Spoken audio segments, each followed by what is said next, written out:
할렐루야. 아멘. 올 새해 2021년 한 해에도 우리 하나님의 도우심과 그 보호하심의 손길이 우리 모든 더사랑교회 성도님들과 또한 온라인으로 함께 하시는 모든 분들 가운데 함께 하시기를 주의 이름으로 축원합니다.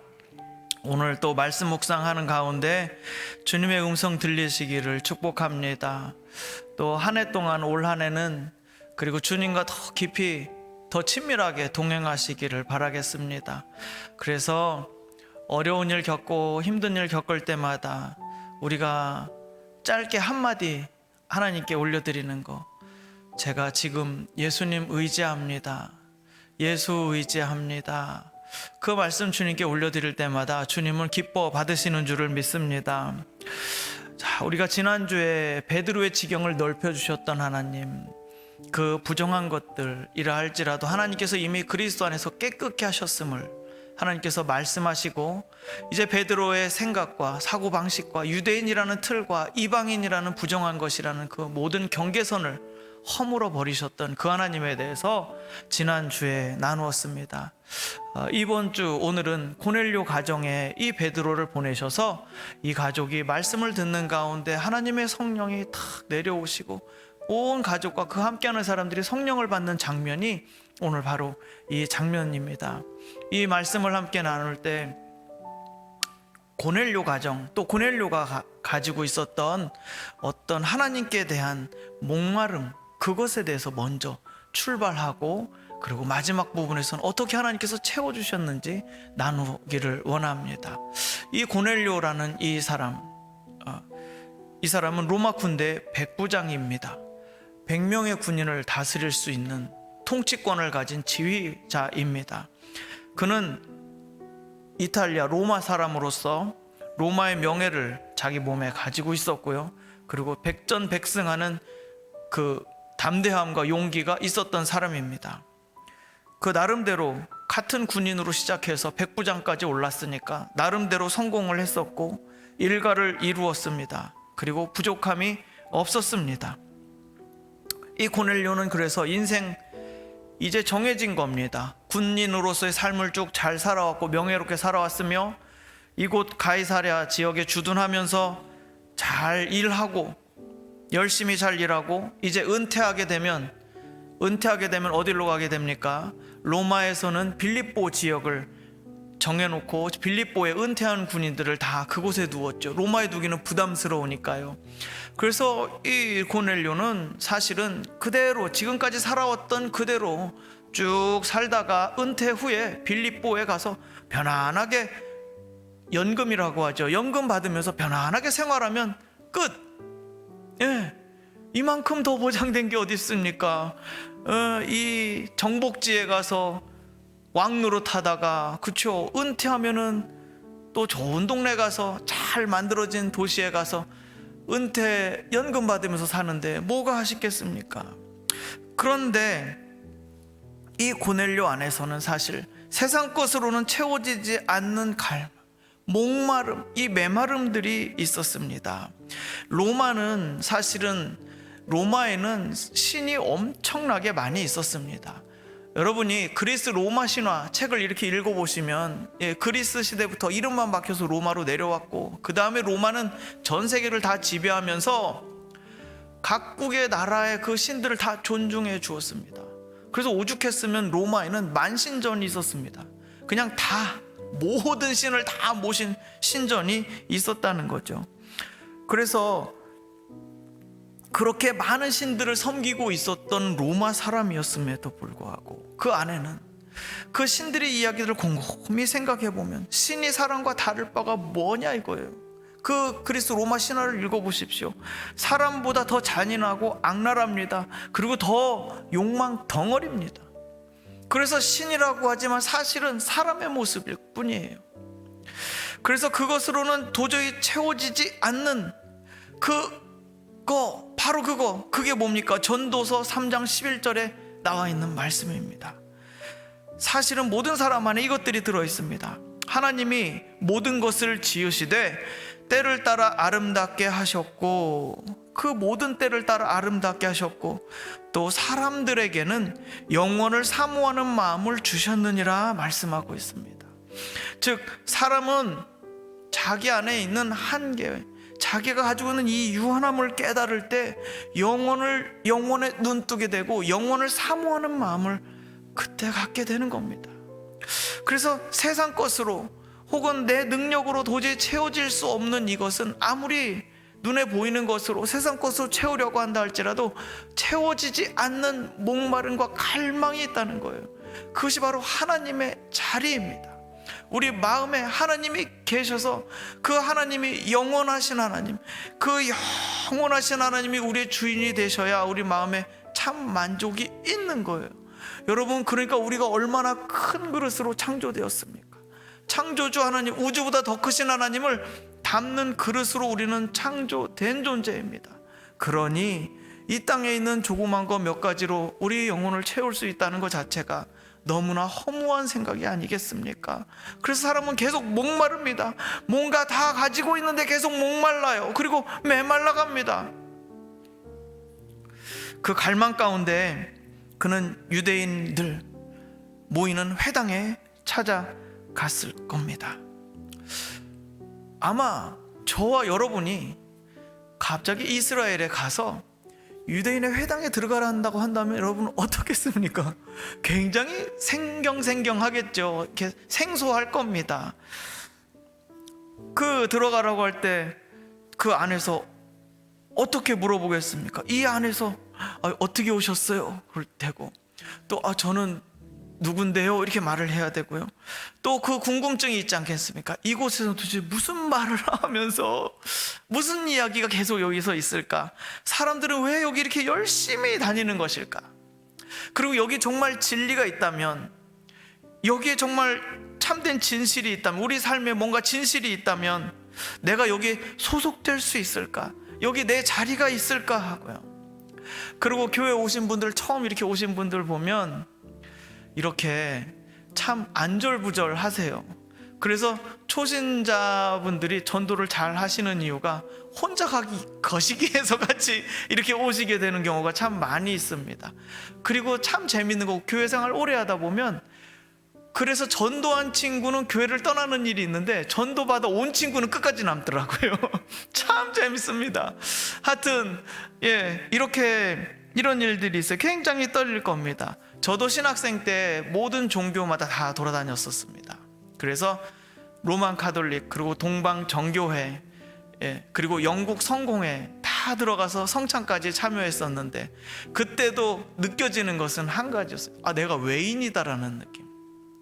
여기 잠깐 구경하러, 확인하러 왔지만 나는 여기 소속되지 못한다는 느낌이 이렇게 있었어요. 그리고 특별히 이 고넬료가 유대인의 회당에 들어갔을 때는 유대인들은 회당 입구에서 딱 막아버립니다. 아예 들어오지도 못하게 합니다. 그런 걸 일컬어 문전박대라고 합니다. 이래서 들어가지도 못하고요, 교회처럼 이렇게 열린 구역이 아닙니다. 그래서 들어가지도 못하고, 그런데도 궁금하잖아요. 그러니까 이 고넬료는 자기가 지금 정복자로 와서 피지배민족의 종교, 그런 데 가서 이렇게 가는 거예요. 자기 자존심을 다 포기하고, 정말 여기에서 지금 말씀하고 있는 창조주 하나님이 진실이라면 나는 지금 로마의 군대 백부장이어도 내 자존심을 내려놓겠다, 이렇게 마음을 내려놓고 거기 서서 입구에 들어갈 수 없지만 창문을 열어달라고 부탁을 합니다. 이게 실제 있었던 일입니다. 창문을 열어달라고 해서 그 안에서 이렇게 설교하는 그 목소리를 창문을 열고 창 밖에서 듣는 것은 허용이 됐었습니다. 그래서 그 당시에 많은 이방인들이 이 회당 안으로 들어오지는 못했고, 그 밖에 서서 창밖으로 통해 들려오는 하나님의 말씀을 들었었습니다. 그리고 이 고넬료는 어깨너머로 배운 거, 정말 어깨너머로 배운 거, 거기 속하지 못하고 쭈뼛쭈뼛거리면서 거기서 기웃기웃거리면서 창밖으로 들려오는 소리를 듣고, 아, 창조주 하나님을 저렇게 예배하고 찬양하는구나. 그곳에 서서 찬양하고 예배했었고, 그 말씀을 듣고 그 들으면서 마음의 깨달음을 얻어, 아, 내가 이렇게 사는 게 아니었구나 하고서 하나님에 대해서 알아가는 그 기쁨에 그는 자존심도 접고 회당주 근처에서 이렇게 쭈뼛쭈뼛 서서 귀동냥 얻어서 돌아가서 집에 들어가서 순종하고, 이렇게 귀동냥하고 들어가서 그 기도문을 외우고 기도하고 그랬던 겁니다. 참 고넬료가 이런 사람이었습니다. 그렇게 하나님의 뜻에 순종하며 살아왔던, 그리고 날마다 성실하게 시간을 정해놓고 기도하는 그 고넬료, 그리고 가난한 이웃들을 향해 하나님의 긍휼의 마음을 품고 도와주는 이 고넬료의 모습, 그 하나님을 경외하는 모습을 하나님께서는 보셨고, 이 고넬료에게 정말 좋은 선물을 주고 싶어 하셨습니다.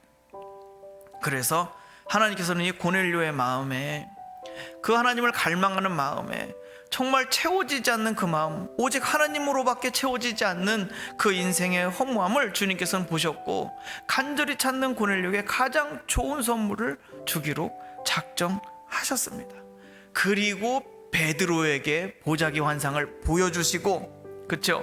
그리고 그를 이끌어서 정말 생판 듣도 보도 못한 사람의 집으로 가게 하시고, 그 베드로가 고넬료의 집으로 들어가게 되었습니다.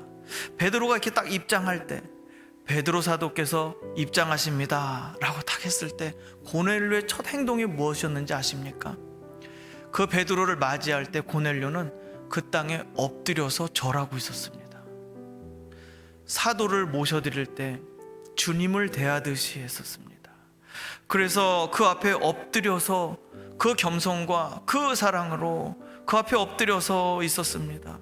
베드로의 발 앞에 엎드려, 백부장이요, 백부장이 엎드려서 그 앞에 있는 거예요. 주님을 대하듯이요. 그래서 그 엎드려 있는 고넬료를 향해 베드로는 이렇게 말합니다. 여기서 이러시면 안 됩니다. 저 당신과 똑같은 사람입니다 라고 하고 손을 잡아 일으켜 주었습니다. 그래요, 주님 안에서 만남은 이렇게 정말 아름답습니다.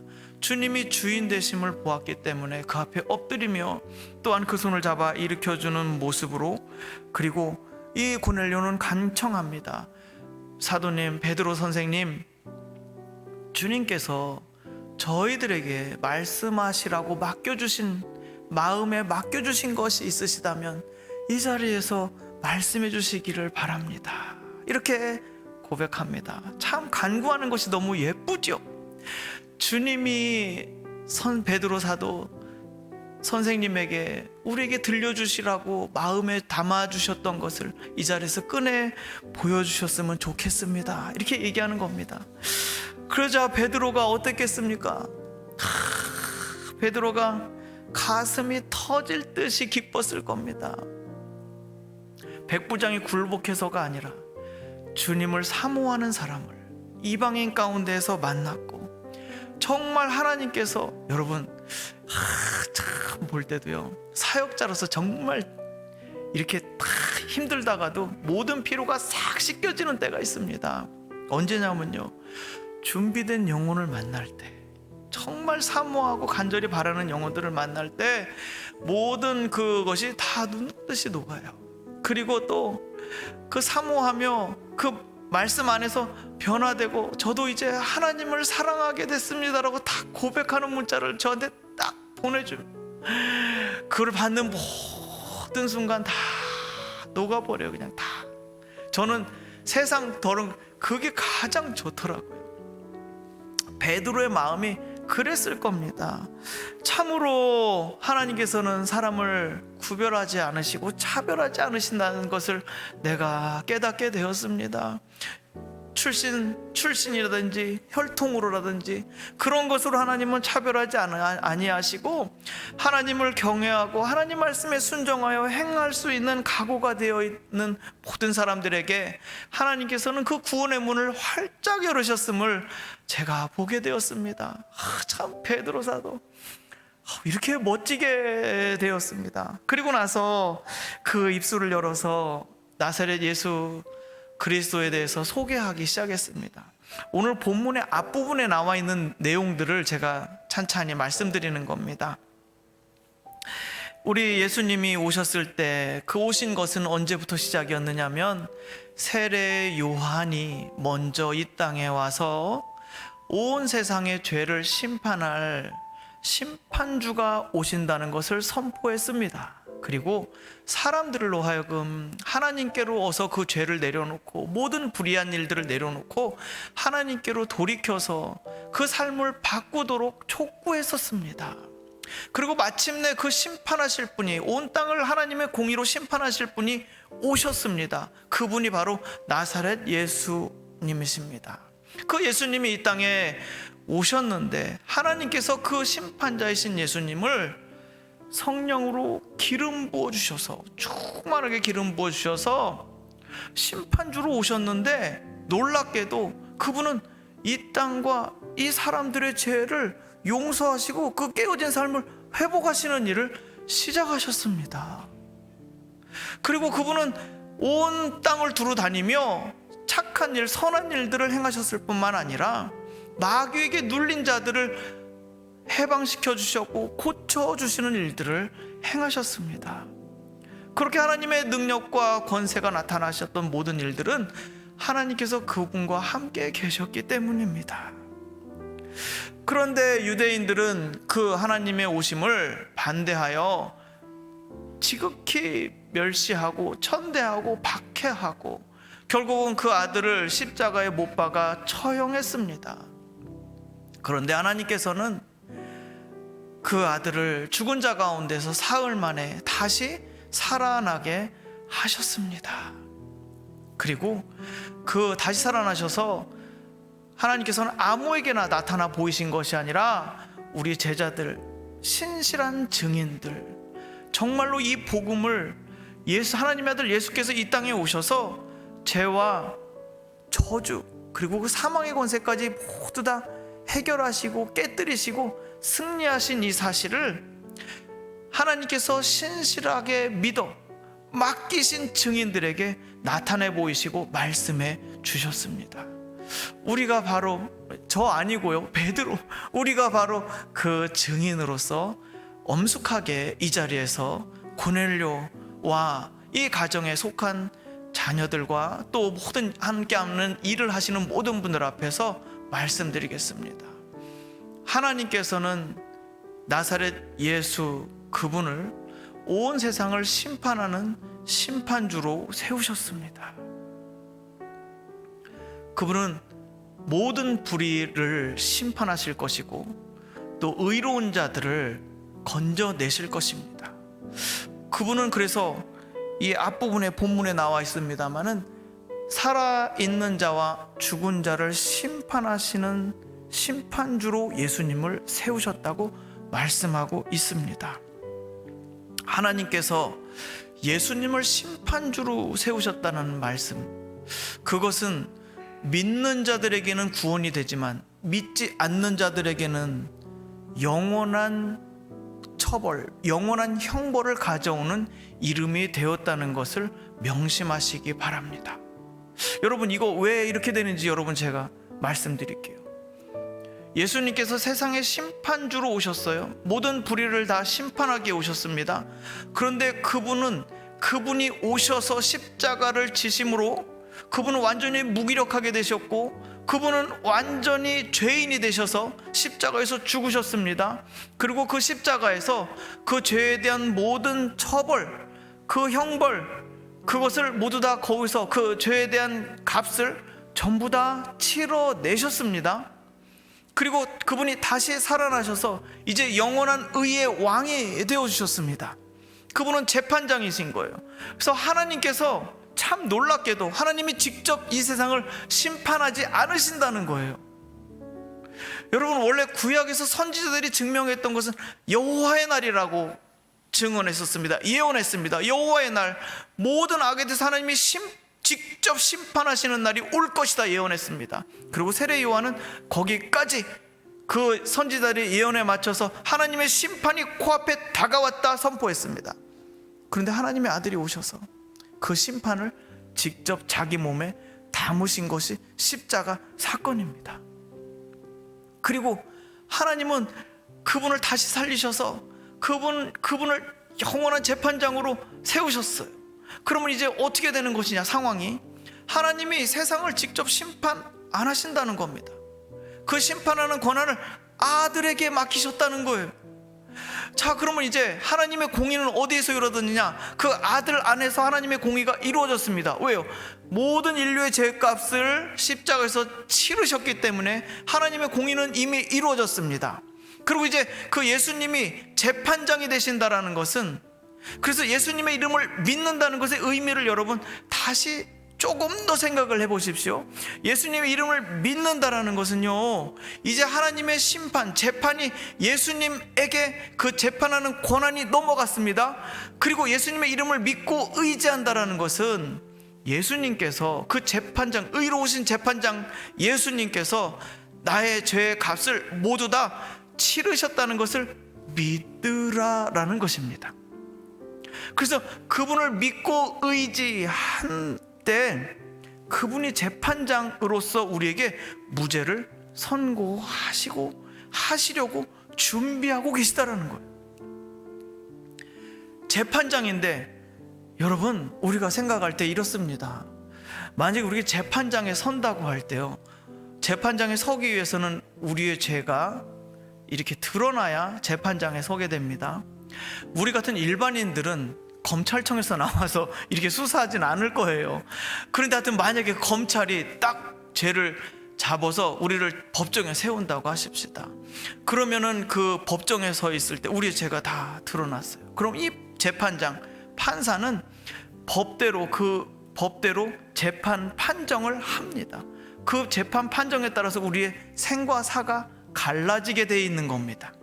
그런데 그 의로우신 재판장, 그 재판장이 이미 나의 죄를 다 값을 지불하셨고, 그 재판장이 나의 죄를 이미 다 그 값을 지불하셨다면 나는 그분 앞에 나아갈 때 그분을 의지하며 나갈 수 있습니다. 그 전까지는 어떤 분이었어요? 두렵고 무서운 분이셨죠. 재판장이 도저히 그 앞에 설 수 없는 분이었죠. 너무 두렵고 떨려서 벌벌벌 떨려가지고 그 앞에 설 수조차 없는 그런 엄청난 위험 가운데 계신 분이 원래 재판장이 되는 겁니다. 그런데 예수님께서 우리의 죄를 대신하시고 부활하셔서 승리하시고 그리고 재판장이 되셔서 우리에게 말씀해 주시는 겁니다. 나를 의지하라, 나를 의지하라. 그리고 내가 당신의 죄를 모두 다 용서하였음을, 그 값을 다 치렀음을 믿고 의지하여 하나님께로 나오십시오. 이렇게 초청하시는 겁니다. 그래서 참 놀랍게도 무섭고 떨려서 가까이 갈 수 없는 그 재판장이 오히려 우리를 위한 중보자가 되게 하셨다는 겁니다. 이것이 바로 하나님의 놀라운 반전이에요. 그리고 하나님께서는 이것을 전도하게 하셨습니다. 즉 왕의 결정을 선포하라고 하신 겁니다. 예수님께 그 모든 재판하는 권한을 넘겨주시고, 그리고 그 권한을 받으신 예수님께서 대사면을 선포하신 겁니다. 권한을 받아서 사면을 선포하셨어요. 그런데 만약에 그분을, 그 사면을 선포하신 분에게 제가 믿겠습니다. 당연히 믿는 거죠. 왕이 선포했는데요. 당연히 받아들이는 게 정상입니다. 정상. 그렇죠. 왕이 재판장을 통해서 전적 사면을 선포했어요. 그럼 그걸 받아들이는 게 원래 정상입니다. 그런데 하나님의 왕되심을 인정하지 않고, 그리고 그분의 말씀과 명령의 권위를 하나도 두지 않는다면 그 전적인 사면 선포가 그 사람 귀에 들어가지 않아요. 그 귀에 들어가지 않으면 그 사람은 믿지 않게 되고, 믿지 않는 사람은 어떻게 됩니까? 사면이 선포됐는데 나는 안 받아들이고 있어요. 여전히. 아니, 재판장이 당신은 죄가 없습니다, 이제 무죄입니다라고, 나는 용서하고 당신을 풀어주겠습니다라고 하는데 재판장에 서서 나 재판장님 그 권위를 인정 못 하겠습니다. 그리고 나 그 말씀 나는 못 믿겠어요. 그런 말하는 사람이 세상에 어디 있겠습니까? 그런데 울산 땅에는 100명 중에 95명이 그거를 믿지 않는다는 거 여러분 아십니까? 100명 중에 5명만 그것을 믿고 받아들이고 의지하며 하나님 주신 의를 누린다는 거 여러분 아십니까? 여러분, 그래서요, 하나님께서 말씀하시는 겁니다. 예수님을 심판자로 정하셔서 하나님의 의를 나타내시고 그의 진노와 세상에 대한 그 모든 죄와 악에 대한 처벌을 예수님께 다 실행하시고, 그리고 이제는 예수 그리스도 이름 안에서 대사면을, 엄청난 규모의 사면을 선포하셨다는 거예요. 이게 죄인들에게 있어서 엄청난 복음입니다. 우리가 이거 감당하기 어려운 엄청난 복음이에요. 하나님의 용서하심을 결정하신 사건입니다. 그래서 이 재판장을 믿고 의지하는 사람은 당연히 구원을 받습니다. 그런데 이 재판장 대신 예수님을 믿고 의지하지 않는 사람은요, 믿지 않음으로 인해 심판받아 멸망에 이르게 되는 겁니다. 그냥 너무 자연스럽게요. 그래서 성경은 심판하신다고 할 때 그때 죄를 이렇게 하나하나 떠올려서 스크린에 띄워서 1번부터 289개까지 죄를 띄워서 하나님이 너의 죄를 인정하렸다 이런 뜻이 아닙니다. 하나님의 마지막 심판은요, 예수를 믿어 살아있는 자와 믿지 않아서 그냥 죽은 자를 가르는 것밖에 안 되는 거예요. 그때 가서 죄의 목록을 떠올리는 게 아닙니다. 그래서 하나님의 스케일은 이렇습니다. 하나님은 죄와 허물을 덮어버리세요.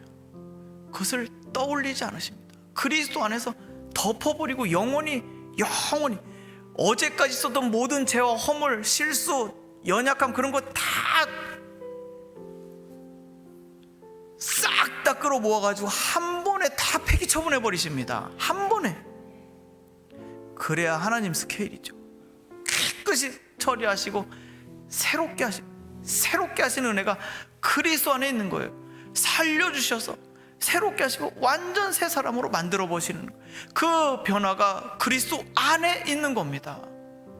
이렇게 돼서 하나님께서는, 그래서 성경에서 말씀하고 계속해서 붙들고 있는 것이 무엇입니까? 우리 구주 예수 그리스도와 함께 신실하게 교제하게 하신 하나님은 참되시고 영원하시고 미쁘시다 말씀하고 있지 않습니까? 요한복음에서 예수님께서 뭐라 말씀하십니까? 하나님의 일은 다른 것이 아니다. 하나님의 일은 하나님의 아들 그의 보내신 자 예수 그리스도를 믿는 거다 이렇게 말씀하시는 거예요. 믿는 거다, 받아들이는 거라고요. 하나님의 일은 그럼 그게 답니까? 답니다.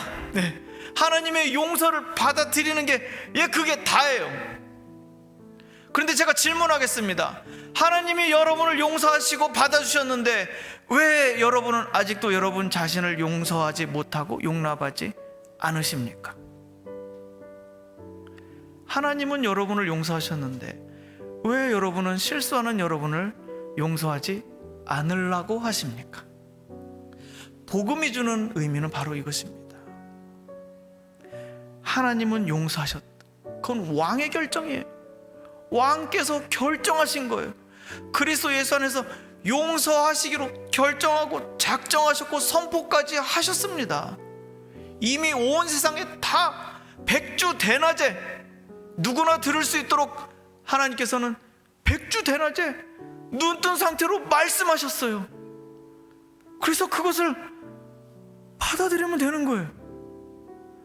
왕께서 결정하셨다는데 왜 내가 그를 반대할 이유가 뭐가 있습니까, 여러분?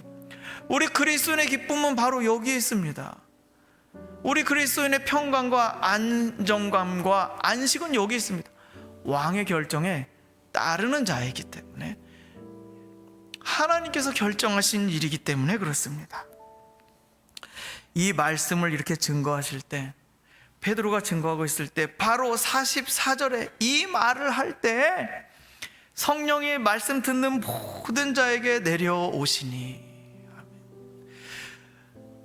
오늘 이 자리도 성령께서 내려오시는 줄을 믿습니다. 그리고 여러분 가운데 기쁨으로 지금 함께 하시는 줄을 믿습니다. 저는 느낄 수가 있습니다. 왜요? 제 안에 기쁨이 충만하기 때문에. 여러분 안에도 기쁨이 충만한 줄로 믿습니다. 성령께서 임하셨습니다. 그래서 제자들은 열심히 기도해서 받았지만 고넬료와 그 가족들은 가만히 앉아서 얘기 듣다가 성령이 그냥 임해버리셨어요. 그리고 그 마음에 성령이 임하셔서 마음에 큰 감동을 일으키신 겁니다. 그리고 이제 그 나타나는 현상이 무엇이었느냐? 그들이 방언을 말하며 하나님 높임을 들음이러라. 46절에 나와 있지 않습니까? 같이 한번 봉독해 보겠습니다.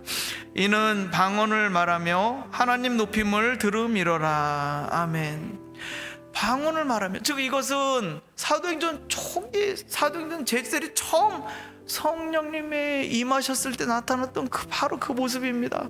놀라운 일을 행하신 하나님을 너무 막 찬양하게 하시는 거예요. 예배하게 하시는, 경배하게 하시는, 그 앞에 엎드러지게 하시는 것입니다. 그래서 방언을 말하며 하나님을 높임을 들음이러라 라는 뜻은 방언을 해야 성령을 받았다라는 뜻이 아니오라. 그렇죠. 각국 언어로 막 하나님께서 이 마음을 뜨겁게 하시고 그 기쁨이 막 차고 넘치게 하셔가지고 말이 막 나오게 하시는 거예요. 하나님을 막 예배하게 하시는 거예요. 그런데 그 입술을 누가 주관하고 계신다고요? 성령님께서 주관하고 계신다고요. 그래서 방언으로 기도할 때는 우리의 혀를 주관하시는 하나님, 여러분 혀가 무엇입니까? 우리 인생을 지금 좌지우지하는 곳이었단 말이에요.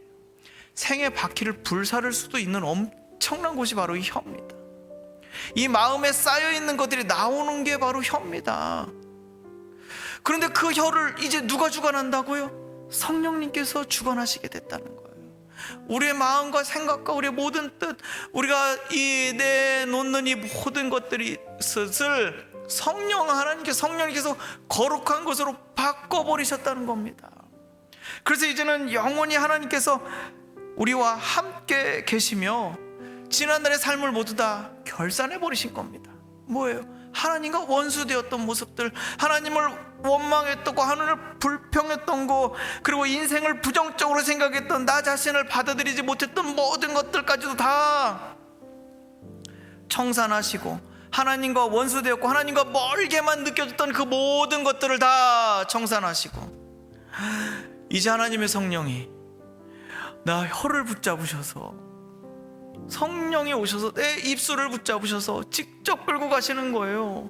이게 정말 얼마나 능력의 예배며 아름다운 예배며 얼마나 참된 예배가 되겠습니까?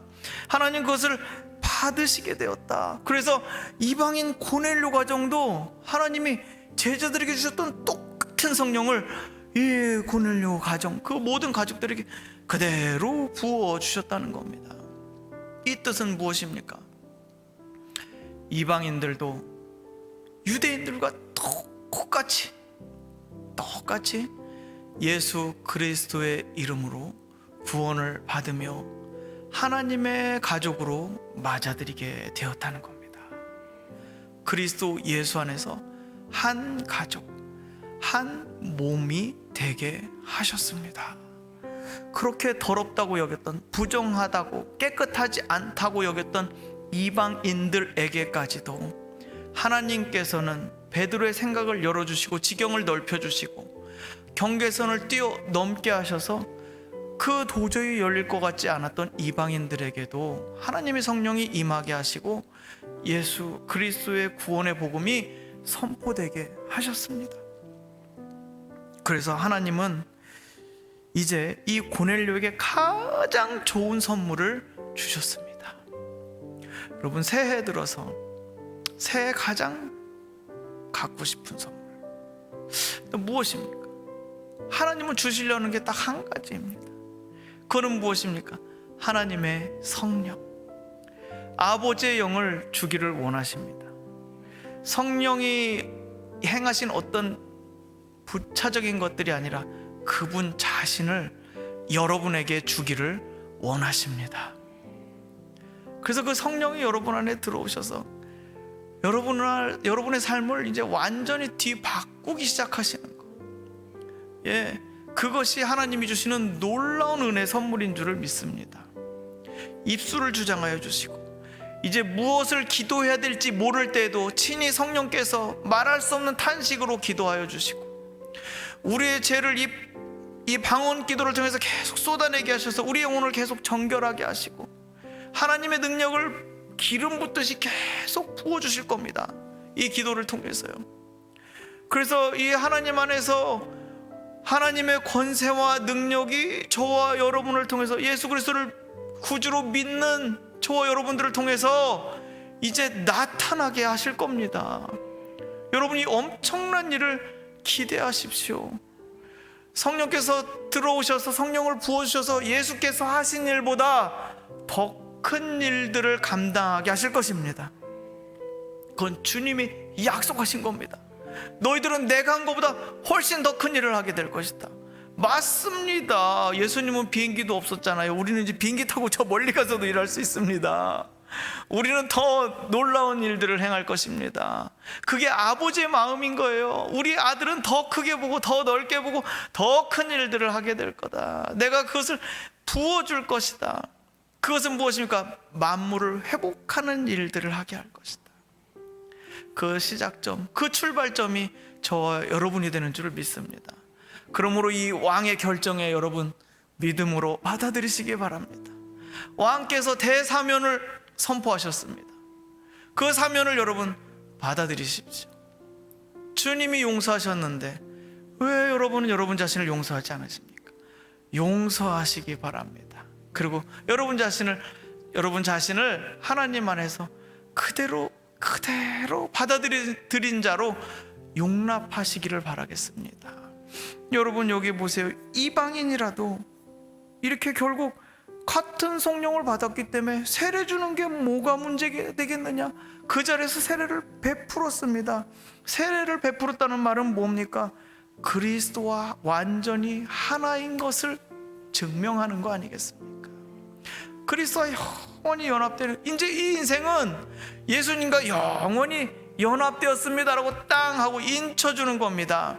옛사람은 완전히 다 지나갔으며 그리스도와 연합되어 완전히 새로운 사람이 되었습니다. 새로운 삶을 이제 힘차게 하나님의 은혜 안에서 시작하시기 바랍니다.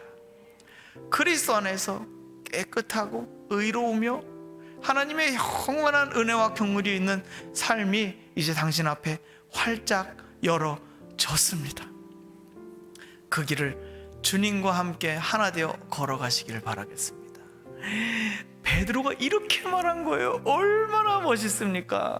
우리가 이것들을, 이러한 복들을 새해 저 여러분 모두가 다 함께 누리실 수 있는, 그리고 하나님이 그리스도 안에서 열어주신 이 놀라운 복 가운데 한 분도 빠짐없이 참여하며 한 해 동안 내내 성령 충만한 한 해가 되시기를 주의 이름으로 축원합니다.